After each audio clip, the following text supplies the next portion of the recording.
नमस्कार दोस्तों, SS practical education channel में आपका स्वागत है। तो जैसा कि आप जानते हैं हम लोग काफ़ी अच्छी वैकेंसीज़ लेके आते हैं कंप्यूटर साइंस वाले स्टूडेंट के लिए और स्पेशली सीएस वालों के लिए प्लस जो इलेक्ट्रॉनिक्स वाले आईटी वाले स्टूडेंट्स हैं उनके लिए भी काफ़ी अच्छी वैकेंसीज़ है। चाहे वो डेप्यूटी जनरल मैनेजर की हो सिस्टम एंड सॉफ्टवेयर की, मैनेजर सीडीएस की हो, मैनेजर एग्जीक्यूटिव एजुकेशन की हो या फिर नेटवर्किंग एंड हार्डवेयर की हो, सिस्टम एनालिस्ट आईटी की हो या फिर assistant and assistant manager MEP की हो। तो सारी वैकेंसीज़ काफ़ी अच्छी वैकेंसीज़ है दोस्तों। क्या इसमें पर्क वगैरह रह सकते हैं? कितना इसमें सैलरी मिल सकता है? और कौन-कौन इसके लिए एलिजिबल है? इसकी पूरी जानकारी हम इस वीडियो में देखेंगे। इवन क्या इसको अप्लाई करने का तरीका है और क्या एक्चुअली में जॉब लग सकती है या नहीं लग सकती, वो भी हम जानेंगे इस वीडियो में। तो वीडियो को लास्ट तक ज़रूर देखिएगा दोस्तों। और हम लोग शुरुआत करेंगे। उससे पहले अगर आप चैनल पर नए हैं, प्रैक्टिकल एजुकेशन चैनल पर और चैनल को सब्सक्राइब नहीं किया है, तो चैनल को भी सब्सक्राइब कर दीजिएगा। जिससे आपके पास लेटेस्ट अपडेट्स एंड नोटिफिकेशन जो है वो जॉब से रिलेटेड और जो मैं भी डिफरेंट वीडियोज़ वगैरह कराता हूँ, वो सभी आपके पास आते रहेंगे। तो चलिए शुरुआत करते हैं जल्दी से। देख पा रहे हैं आप मेरी स्क्रीन पे कि Indian institute of manager Mumbai की तरफ से वैकेंसी आई है। जी हाँ, डेप्यूटी जनरल मैनेजर लेवल 12 की वैकेंसी है। एक ये पोस्ट है अनरिज़र्व कैटेगरी में, यानी हर कोई इसके एलिजिबल है और एज लिमिट जो है दोस्तों 45 साल की है। इवन मैनेजर सीडीएस की भी सेम एज लिमिट है, बट लेवल जो है उसका 10 है। मैनेजर एग्जीक्यूटिव एजुकेशन और नेटवर्किंग एंड हार्डवेयर, स्पेशली जो नेटवर्किंग हार्डवेयर है वो सीएस वालों के लिए भी है, स्पेशली है। और इवन सिस्टम एंड सॉफ्टवेयर वाले भी सीएस के लिए स्पेशली है। यानी कंप्यूटर साइंस वाले स्टूडेंट के लिए काफ़ी अच्छी वैकेंसी है, ये लेवल 10 पे वैकेंसी है। Assistant manager IT and system analyst की बात करूँ तो यहाँ पे टोटल 4 वैकेंसी है, ये 3 अनरिजर्व की है और एक ओबीसी कैटेगरी में है। यहाँ पे एज लिमिट आप देख पा रहे हैं 35 ईयर्स में एज लिमिट है। Assistant manager MEP and assistant की भी यहाँ पे वैकेंसी है।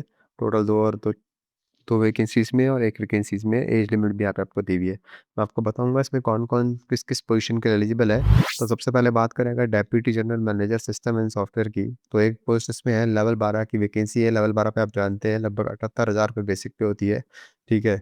आज की डेट में 60% डीए है, प्लस एचआरए वगैरह अदर अलाउंसेस अगर हम जोड़ दें, तो जो ग्रॉस सैलरी होती है वो लगभग 1,40,000 के आस-पास यहाँ पे हो जाती है।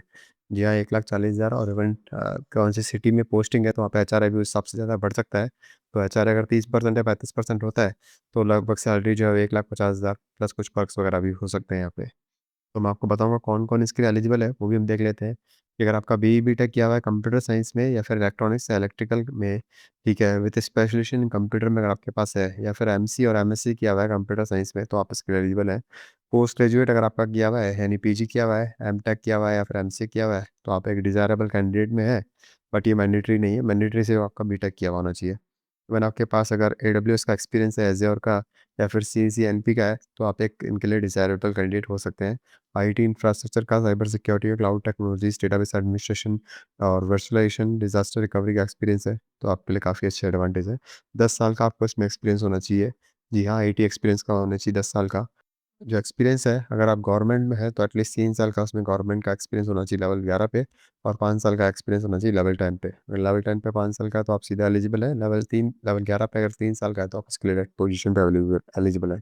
बट इसका मतलब ये नहीं कि प्राइवेट कैंडिडेट अप्लाई नहीं कर सकते। जी हाँ, वो भी अप्लाई कर सकते हैं क्योंकि वहाँ पे कोई ऐसा, बट आपके पास जो पे स्केल है, उसके इक्विवेलेंट होना चाहिए। यानी लेवल 10 के इक्विवेलेंट आपकी पे स्केल होनी चाहिए, तो आप इस पोस्ट के लिए एलिजिबल हो सकते हैं। जॉब प्रोफाइल जैसा कि लेवल 12 की पोजीशन है, incumbent will manage and enhance the infrastructure institute IT system को एनहांस करेगा, चाहे वो सॉफ्टवेयर हो, चाहे डिजिटल इंफ्रास्ट्रक्चर हो या फिर ओवरसीइंग ईआरपी की बात हो, एलएमएस मैनेजमेंट की बात हो, लाइब्रेरी मैनेजमेंट सिस्टम की, ई गवर्नेंस प्लेटफॉर्म की बात हो, cyber security, disaster recovery, IT managements, इन सभी चीज़ों को दोस्तों मैनेज करेगा। ओवरऑल एक kind of a IT person रहेगा, जो कि एक ओवरऑल इंफ्रास्ट्रक्चर को जो है मैनेज करने वाला है। बात करें अगर हम मैनेजर नेटवर्किंग एंड हार्डवेयर की दोस्तों, तो ये भी यहाँ पे पोस्ट, अच्छी पोस्ट है, एक पोस्ट है यहाँ पे। आपका अगर बीई बीटेक किया हुआ है कंप्यूटर साइंस में या फिर कंप्यूटर टेक्नोलॉजी में या फिर इंफॉर्मेशन टेक्नोलॉजी ईसी या फिर एमसीए किया हुआ है विथ 60% मार्क्स के साथ और इट्स इक्विवेलेंट, तो आप इस पोस्ट के लिए एलिजिबल है दोस्तों। अगेन पीजी अगर किसका किया हुआ है तो उसको डिजायरेबल क्वालिफिकेशन आएगी। एडब्ल्यूएस एज़्योर आईटीआईएल या फिर कोई अगर सर्टिफिकेट वगैरह किया हुआ है या फिर सिस्टम एडमिशन का सर्टिफिकेट है, तो उनको प्रायोरिटी दी जाएगी। और डिज़ाइन इम्प्लीमेंटेशन और मैनेजमेंट ऑफ नेटवर्क इंफ्रास्ट्रक्चर में अगर आपके पास है, डेटा सेंटर मैनेजमेंट में है, सर्वर एडमिनिस्ट्रेशन में है, आईआईटी हार्डवेयर सिस्टम में है, तो आपको प्रायोरिटी मिल सकती है। Cyber security framework, firewall, security appliance management, cloud and hybrid infrastructure में या डिज़ास्टर रिकवरी में आपके पास एक्सपीरियंस है, तो आपको एक एडवांटेज यहाँ पे मिल सकता है, ये डिज़ायरेबल में। 10 साल का यहाँ पे एक्सपीरियंस मांगा गया है, 5 साल का एक्सपीरियंस जो है वो लेवल 7 पे होना चाहिए और अगर आपके पास लेवल 6 पे है तो 7 साल का एक्सपीरियंस होना चाहिए लेवल 6 पे। और अगर लेवल 7 है उससे अबव है तो आपके पास 5 साल का मिनिमम एक्सपीरियंस होना चाहिए इस पोजीशन को एक्वायर करने के लिए। और वही लेवल 10 की इक्विवेलेंट जो पोजीशंस होती है उस पे आपको चांस मिलेगा वर्क करने का। जी हाँ। और जॉब डिस्क्रिप्शन की बात करूँ तो वही इंस्टीट्यूट का जो नेटवर्किंग इंफ्रास्ट्रक्चर है वो मेनली देखने वाले हैं, चाहे आईटी हार्डवेयर सिस्टम की बात हो, चाहे डेटा सेंटर ऑपरेशन की बात हो, और secure reliable and high performance connectivity जो है वो देखिएगा, ये जॉब डिस्क्रिप्शन का प्रोफाइल है। और रेस्पॉन्सिबिलिटी जो कि वो design implementation and maintenance of LAN वैन WiFi network server and storage system and virtualization को मैनेज करना आपका टास्क रहेगा। और जो रोल है उसके अलावा आईटी सिस्टम का रोल रहेगा, firewall configuration and monitoring of IT system रह सकता है दोस्तों यहाँ पे। उसके अलावा वेंडर मैनेजमेंट का भी आपका रोल रह सकता है, एसएलए मैनेजमेंट का भी रोल रह सकता है, और position for contribute the institute digital infrastructure पे भी आपका रोल यहाँ पे रह सकता है। तो अगेन काफ़ी अच्छी वैकेंसी है, जो मेरे दोस्त हैं इसके लिए एलिजिबल है वो उस पोस्ट को अप्लाई कर सकते हैं। कमेंट करके आप मुझे बता दीजिएगा अगर आपको कोई डाउट हो इस पोस्ट को लेके भी, मैं डेफिनेटली आपकी हेल्प करने की भी कोशिश करूँगा। और बात करें system manager IT system analyst की, तो यहाँ पे टोटल 4 वैकेंसी है दोस्तों। लेवल 6 की ये पोजीशन है, बीटेक आपका होना चाहिए 55 परसेंटेज के साथ, ठीक है। और पोस्ट ग्रेजुएट अगर आपका है तो आपको एक एडवांटेज मिल सकता है, अगर सर्टिफिकेट है तो भी एक एडवांटेज आपको मिल सकता है। आईआईटीज़, आईआईएम्स या फिर अगर किसी इंस्टीट्यूट में वर्क किया हुआ है तो उसको प्रेफरेंस मिल सकती है। और डी बीटेक एमसीए जो होना चाहिए वो 2 साल का रेलिवेंट एक्सपीरियंस होना चाहिए यहाँ पे। जी हाँ, 2 साल का मिनिमम एक्सपीरियंस हमें मांगा गया है। और with diploma must have 5 years experience, अगर आपके पास 5 डिप्लोमा किया हुआ है तो आप 5 साल का एक्सपीरियंस एक्सपीरियंस आपको होना चाहिए।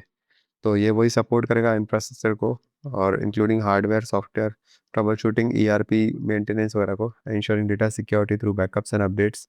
जी हाँ, बैकअप और अपडेट भी रेगुलर लेना पड़ेगा। रेस्पॉन्सिबिलिटी जो है वो providing user support and training, coordinating with vendors for AMC, और उसके अलावा डॉक्यूमेंटेशन वगैरह का काम भी यहाँ पे रह सकता है। असिस्टेंट मैनेजर एमईपी की बात करूँ तो वही बीटेक होना चाहिए एमईपी में, ठीक है, 55% मार्क्स यहाँ पे होने चाहिए, ठीक है। और मैकेनिकल अगर एयर कंडीशनिंग इंजीनियरिंग से है तो उसको प्रायोरिटी मिल सकती है। जी हाँ। उसके अलावा जो एक्सपीरियंस है वो 4 degree holders qualifying degree plus 2 years of experience, या 2 साल का एक्सपीरियंस यहाँ पे होना चाहिए। अगर डिप्लोमा है तो 4 साल का मिनिमम एक्सपीरियंस यहाँ पे होना चाहिए। एक असिस्टेंट की पोस्ट है, अगर कोई लोग इसके लिए एलिजिबल है, सिंपल आपका ग्रेजुएशन किया हुआ है तो भी आप इस पोस्ट के एलिजिबल है। 4 साल का ऑफिस लेवल का एक्सपीरियंस आपके पास होना चाहिए, लेवल 4 पे एक्विवेलेंट, यानी आपकी पे स्केल उसके आसपास होनी चाहिए। प्रेजेंटली वर्किंग एंड लेवल 6 और equivalent in the central government autonomous body में अगर आपके पास है तो आपको प्रायोरिटी मिल सकती है। उसके अलावा desirable post graduate hotel management में आपके पास है तो एक डिज़ायरेबल कैंडिडेट आप हो सकते हो।